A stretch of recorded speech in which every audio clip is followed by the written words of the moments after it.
Thomas Caillet, réalisateur de ce film, Le règne animal. Déjà, merci pour votre film, merci pour votre venue ici même ce soir au Cinéville.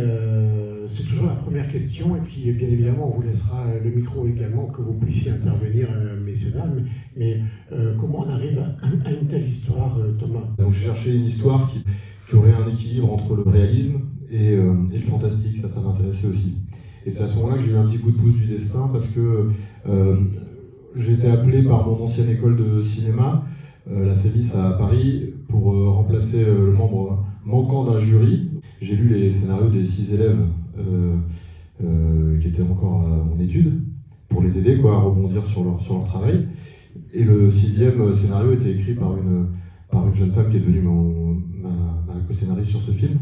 Et voilà, l'histoire était assez différente de celle que vous avez vue sur l'écran, mais en tout cas, il y avait déjà l'idée d'une hybridation entre l'homme et l'animal. Cette métaphore, moi, elle m'a touché, et j'ai eu l'impression que c'était un peu au carrefour de mes envies d'écriture. J'ai l'impression qu'on pouvait explorer avec ça pas mal de choses qui m'intéressaient, sur la question de qu'est-ce que ça veut dire grandir, devenir adulte, s'émanciper, qu'est-ce que c'est avoir un enfant, qu'est-ce que c'est léguer un monde, hériter d'un monde, réinventer un monde, qu'est-ce que c'est aussi vivre ensemble. Voilà, donc j'ai proposé à Pauline qu'on travaille ensemble, et on est partis ensemble à 4 mains pendant 4 ans pour trouver une histoire et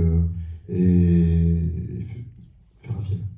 Voilà, c'est des êtres humains, donc le propos du film c'était ça, c'était quand on n'est plus exactement semblable de l'autre, est-ce que pour autant on arrive à vivre ensemble?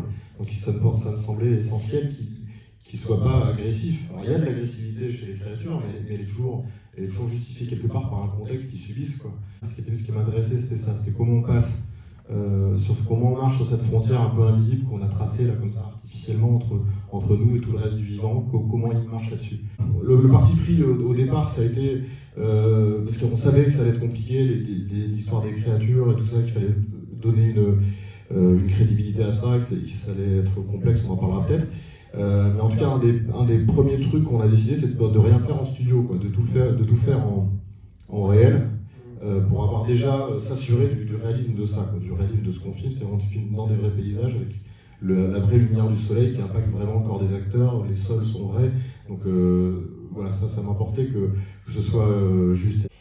Ma question, c'était sur le maquillage, justement, et les 8 heures de maquillage que les acteurs pouvaient avoir. Comment vous faites?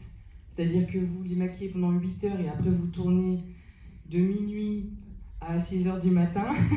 Comment ça se passe concrètement? Oui, alors 8 heures, j'ai peut-être exagéré, mais c'est 7 en tout cas pour fixe. Ouais. Ça allait jusque-là. Et oui, il arrivait à 1h du matin à la caravane, et il était maquillé toute la nuit. On commençait la journée à 7h ou 8h. Paul Kircher, quand il était maquillé, c'était rarement plus de 2h30 ou 3h. Et la petite grenouille, ça c'était complexe parce c'est un enfant, on peut pas les faire travailler plus de 4 heures malheureusement. Et du coup, on avait limité le maquillage à 2 heures maximum, 1h30 même, parce que après ça devient quand même vraiment dur pour eux. Et puis il y a peu de Disney qui dure plus d'1h30, donc pour qu'ils soient immobiles pendant le maquillage, c'était une grosse contrainte du tournage. J'avais une question par rapport avec le maquillage et les effets spéciaux. Quels ont été votre choix pour avoir une balance entre les deux, et pourquoi avoir privilégié le maquillage beaucoup plus que les effets spéciaux? Alors, ça serait vraiment hyper long, et il faudrait rentrer dans chaque séquence pour expliquer ce qu'on a fait exactement. Mais en gros, la philosophie d'ensemble sur le film, ça a été d'hybrider toutes les technologies. On a tout utilisé. Donc il y a et évidemment les VFX le moins possible, mais il y en a beaucoup, des VFX. Souvent c'est pour corriger un raccord, effacer un câble. Il y a plein de VFX comme ça qu'on voit pas, et il y a aussi des trucs de prolonger un membre, le bout des ailes de fixe par exemple, ça peut pas marcher en prothèse, sinon chaque aile pèserait, je sais plus combien c'était, mais c'était 60 kg pareil, il pouvait pas les soulever. Donc quand il fait des grands mouvements avec ses ailes, les ailes sont prolongées en VFX. Mais il y a de tout. Et effectivement, il y a surtout, avant tout, des corps. C'est-à-dire que par exemple, tous les regards, absolument tous les regards dans le film sont des regards humains. Il y a toujours quelqu'un derrière en fait. Et après, il y a du maquillage, et après le maquillage, il y a des effets plateaux, et après les effets plateaux, il y a des VFX. La jeune femme poulpe dans le supermarché, à la base c'est une danseuse, elle a créé une espèce de... c'est un spectacle, une chorégraphie qui est hyper intéressante, où elle arrivait à se déplacer en cassant tous les angles de son corps. C'est-à-dire que tout était rond, tout était circulaire, organique, on aurait dit un peu une invertébrée. Elle était capable d'écraser sa silhouette, de se relever. On n'arrivait pas à savoir si elle était de face ou de dos. On a moulé son visage et lui fabriqué un visage de poulpe, en essayant de garder son œil, en gardant ses yeux. Le deuxième, il est absorbé dans le masque. On lui a fait des prothèses pour les bras en latex articulés pour qu'elle ait des tentacules. Ensuite, on lui a mis sous ses vrais tentacules, il y avait des espèces de gaines bleues, des départs de tentacules bleus qui, celles-là, ont été prolongées en VFX. Il y avait tout un système de travelling et de roulettes pour la faire avancer dans les rayons du supermarché, donc ça, c'est des effets plateaux. Et les objets qu'elle projette, donc elle fait un geste vers l'objet, mais l'objet lui-même est catapulté par soit des pistons hydrauliques planqués dans les réfrigérateurs, soit une équipe de handball locale, assez précise, qui balançait des côtes de bœuf depuis derrière les rayons. Et donc il y avait tout ça sans arrêt en fait. Et d'autre part, ce qui est intéressant dans le mix des technologies, c'est qu'on voit pas, l'œil n'arrive pas à choper comment c'est fait. Alors que si tu as une seule technologie exclusive tout le film, au bout de 4 plans et demi, tu as repéré les fils, les trucs. La question, c'est comment vous avez travaillé avec Frédéric Peters et Rebecca D'autremer pour l'univers graphique du film. Rebecca, ça a été vraiment très court parce que je pense que je l'ai contacté trop tard malheureusement. On avait déjà pris trop de décisions. Donc ça n'a pas réussi à se marier complètement, mais elle a fait des très beaux dessins. En revanche, Frédéric Peters, donc pour ceux qui connaissent pas, c'est un auteur de bande dessinée suisse qui a fait un roman graphique qui s'appelle Pilule Bleue. Et moi je l'ai contacté parce qu'il avait fait un roman graphique sans parole qui s'appelle Saccage, qui est absolument sublime. Et en tout cas c'est dessiné avec une précision dingue. Je crois qu'il a dessiné au stylo bille. Donc moi je l'ai contacté pour ça, parce que j'ai eu l'impression que d'une part il savait s'emparer des corps, quoi, il savait la mutation, j'avais l'impression que ça pouvait l'intéresser, et d'autre part il était très précis. Donc on a travaillé pendant 6 mois sur la fin du scénario. Les 6 derniers mois d'écriture, en fait, je les ai passés à faire moitié scénario, moitié travail avec Frédéric. Il m'envoyait beaucoup de planches et je réagissais à ça. Et donc on a développé tout un bestiaire. Et ensuite j'ai sélectionné ma fresque de mutants, enfin de créatures, d'hybrides. Et j'ai confié à des gens qu'on appelle des character designers. Donc c'est des gens qui ont un trait plus technique. Pour prolonger ce travail-là, essayer de trouver, de se rapprocher du réalisme, quoi. Et donc ça, c'était la deuxième phase du design. Donc ça, je travaillais avec Stéphane Levallois, Fabien Ouvrard, dont c'est le métier.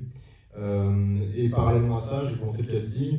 Et ça a commencé à devenir plus cyclique parce que dès que je trouvais quelqu'un qui m'intéressait, comme Tom par exemple, on prenait des photos de son corps, de son visage, etc. On l'envoyait à ces character designers et ils adaptaient leur dessin à partir de son physique, ce qui fait que ça changeait même ça changeait la façon de lutter, mais ça changeait même parfois les espèces animales. Adèle, vous venez de dire que c'est quelqu'un qui osait en fait, et j'ai lu qu'elle avait proposé de jouer l'homme-oiseau à la place de Tom Mercier. Elle voulait vraiment faire un casting. Ah ouais, elle l'a pas proposé, elle a essayé de me manger la tête pendant 3 semaines pour faire elle voulait absolument faire une créature. Donc, je lui ai dit Tom Mercier, enfin le fixe, l'oiseau, il est déjà casté depuis 3 mois, on a moulé son corps, on lui a fait un exosquelette avec des plumes articulées, ça peut plus être toi, quoi, c'est plus possible. Et elle me dit, mais je fais n'importe quoi, même une tentacule. Voilà, finalement, elle a fait Julia, quoi. C'est vraiment cool de sa part, parce qu'elle voulait pas au début, en fait. Enfin, en tout cas, elle était très intéressée à l'idée de se transformer. Et c'était assez chouette au casting, ça. Cette dimension-là faisait qu'on pouvait avoir à peu près tous les acteurs qu'on voulait. Il y a un truc avec les acteurs, ils aiment se transformer, quoi.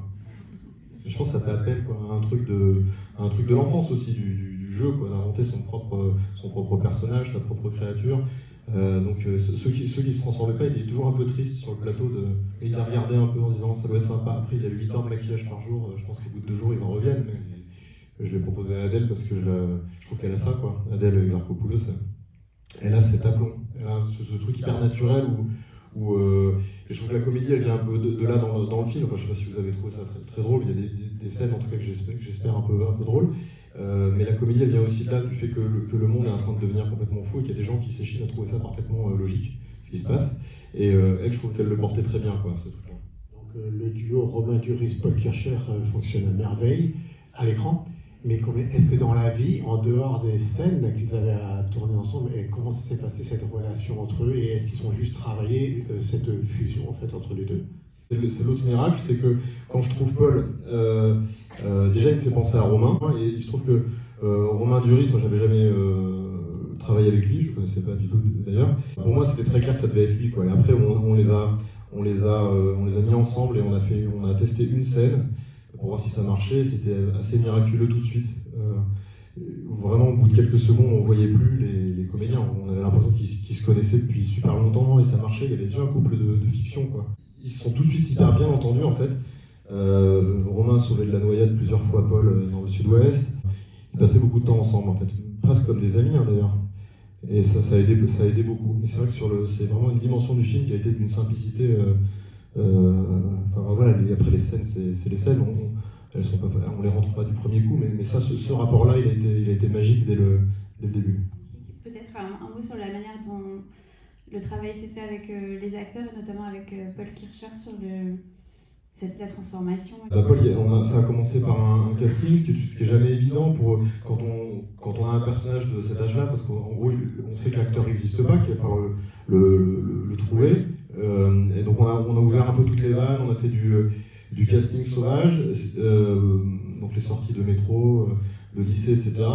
C'était la cata parce que c'était le Covid, donc ils étaient masqués, on voyait rien. Donc j'en ai vu à peu près 200, quoi. Et Paul, c'est un des premiers à avoir poussé la porte du casting. Tout m'a plu, quoi, chez lui, quoi. Ça a été une sorte de révélation, comme il y en a peu. Enfin, je sais pas. En tout cas, moi, j'avais jamais vécu ça. J'ai trouvé à la fois il y a sa fragilité et une espèce de puissance explosive, quoi, quelque chose d'hyper instinctif en lui. Alors avec mon directeur de casting, ce qu'on fait, c'est qu'on fait pas des castings en 10 minutes avec une scène récitée. On fait venir les gens, on leur explique un peu le projet, et après, pour essayer de nouer un lien, on leur propose de faire appel à un souvenir qui leur appartient, qui nous intéresserait sur ce que pourrait être le personnage, quoi. Donc là, c'est un peu théorique, mais en gros, pour Émile, ce qu'on a demandé à Paul, c'est de se souvenir d'un moment où il s'était engueulé avec son père. Donc il a réfléchi à ça et puis il nous a livré un truc très confus, très complexe aussi, et très intense, quoi. Et il y avait en 10 minutes quelque chose qui s'est passé qui était une palette où on se disait déjà avec ça on peut faire beaucoup de choses. Et à côté de ça, je trouve qu'il est très drôle. Enfin, moi je trouve qu'il y a une maladresse, une malhabilité, quoi, quelque chose d'hyper intéressant. Et puis ce truc un peu, alors je sais pas combien de temps il va le garder ça, mais il a un peu tous les âges, quoi. C'est-à-dire c'est à la fois un jeune adulte, il y a encore un corps d'adolescent avec ce qu'il va avec, et il a aussi un truc de l'enfance, mais un peu, je sais pas, de l'universalité de l'enfance, quoi, un truc un peu de la pureté de l'enfance.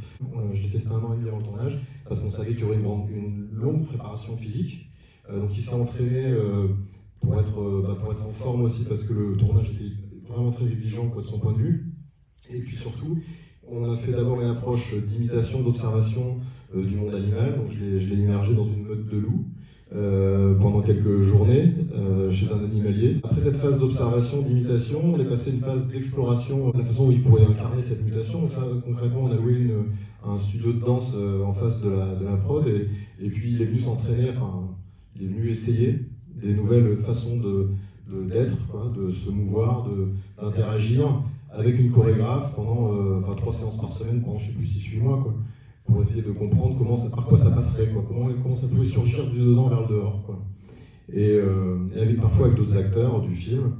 Et voilà. Et quand il est arrivé sur le plateau, en fait, il avait déjà toute une gamme, toute une palette, et puis après c'est devenu presque un truc, comme dans un film classique, en fait. Il propose des choses, et je lui dis plus, moins, ici non tu caches, là ça te trahit, là ça te dépasse. Je crois que vous avez eu aussi des petits aléas par rapport aux incendies qu'il y a eu en Gironde quand vous avez tourné, vous avez dû changer de lieu de tournage.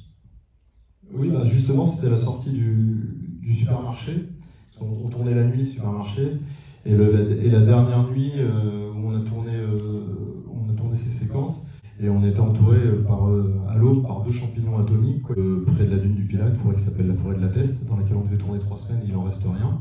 Et à l'est, sur notre droite, on avait un front de feu de 11 km qui s'est déplacé pendant 2 mois et demi, et qui a donc bloqué le tournage sur le reste des décors. Donc il nous restait 6 semaines de tournage, on ne pouvait plus rien faire, donc on a arrêté. arrêté. Et puis on a renvoyé l'équipe. Et du coup, je suis resté sur place, littéralement sous une pluie de cendres pendant 2 mois, à chercher un mois et demi, à chercher des décors en me faisant arrêter par la police, les pompiers, en me faisant dénoncer par les voisins aussi, parce que j'arrêtais la voiture et que j'allais chercher des décors dans les bois, donc les gens, il y avait une parano sur les allumages de feu. Et au final, on a eu un coup de bol, on a trouvé ce décor qu'on voit dans le film, qui appartenait à ce noble local depuis le XIIIe siècle. Effectivement, c'est une grande réussite. On peut vous remercier, Thomas Caillac. Merci.